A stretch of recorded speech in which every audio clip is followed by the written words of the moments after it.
孩子的第一本希腊神话故事书 EP03 海浪的守护者波塞顿。当世界被分成3个方向之后，天空开始有了雷声，地底有了安静而稳定的秩序，而海还在不停地流动。海不像天空那样高，也不像地底那样深，它在中间，连接着所有地方。那一天，海浪一层一层推上岸，又一层一层退回去，像是在反复思考一件事。站在海边的是宙斯的弟弟波塞顿。波塞顿一直很喜欢海，不是因为它大，而是因为它永远在动。风一吹，水面就改变方向，月亮一出现，浪就跟住高低起伏。早上和夜晚的海颜色不一样，晴天和阴天的海声音也不一样。海从来不会停下来，也从来不会一样，这让波塞顿觉得安心，因为他自己也是这样。在分配世界的那一天，当他被告诉你属于海洋时，波塞顿没有犹豫，他只是转身一步一步走向海边。当他的脚踩进水里时，浪花立刻涌上来，轻轻碰了碰他的脚踝，不是冲撞，而像是在确认。是你吗？海浪好像这样问。是我，波塞顿低声回答。这里我可以。一开始海洋非常自由，浪想去哪就去哪，水想怎么翻就怎么翻。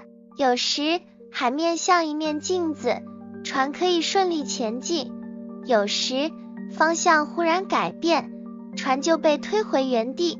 鱼群游得很开心，却常常绕来绕去，找不到出口。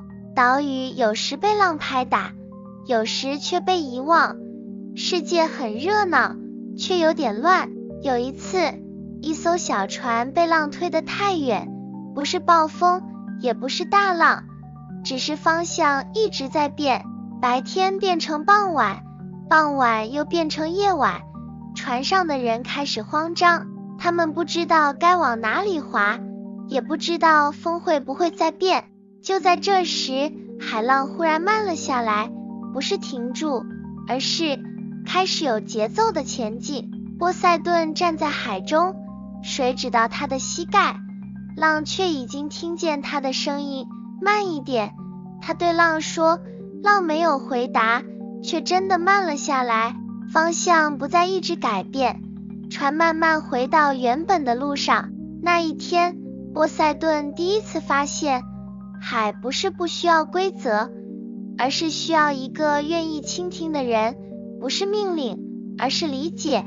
从那之后，波塞顿开始真正走进海，不是一下子，而是一段一段。白天，他走在浪之间，感觉水流的方向。夜晚，他站在岸边，看月亮怎么拉动潮汐。他发现海也有情绪，有时急，有时慢，有时想靠近，有时想退开。如果没有人听，他就会一次说很多；如果有人愿意听，他就会慢慢说。慢慢的，海有了路，不是画在地图上的，而是藏在水里的。有些地方浪会特别高，波塞顿不会阻止，只会提醒，这里要先让开。浪转了一下方向，没有消失，只是换了方式前进。有些地方水特别深，波塞顿会停下来，把手放进水里，不是为了测量，而是为了记住，这里要慢慢来。于是深海变得安静，不再突然吞没东西。有一次，波塞顿也失手了，浪太早转向，鱼群被困在礁石旁，他立刻停下来，重新听风，重新看月亮。过了一会儿，浪再次动起来，这一次刚刚好。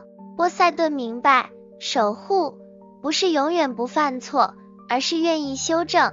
渐渐的，海变得不一样了，它还是会翻涌，还是会改变，但不再只是随机，船知道什么时候该出发，鱼知道该往哪里游，岛屿也知道浪会怎么靠近。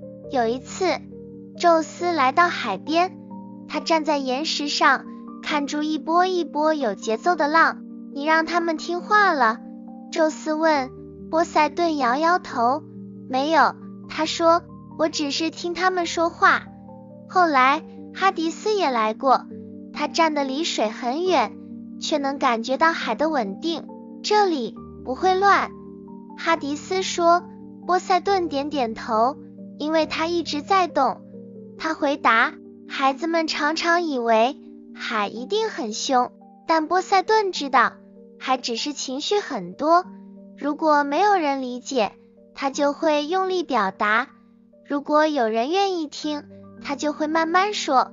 于是波塞顿成了海浪的守护者，不是站在最高的地方，也不是一直发号施令，而是每天站在水里，感觉每一次变化。很久很久以后，当孩子站在海边，听见浪一下一下拍着岸边时，那不是随便的声音，那是海在呼吸，也是波塞顿在替世界守住节奏。天空有雷声，地底有秩序，而海在不停流动中，让世界保持平衡。三个兄弟用不同的方式，一起撑住了这个不断改变的世界。谢谢大家收看，创作不易，喜欢我们影片可以订阅支持我们，我们下一期再见。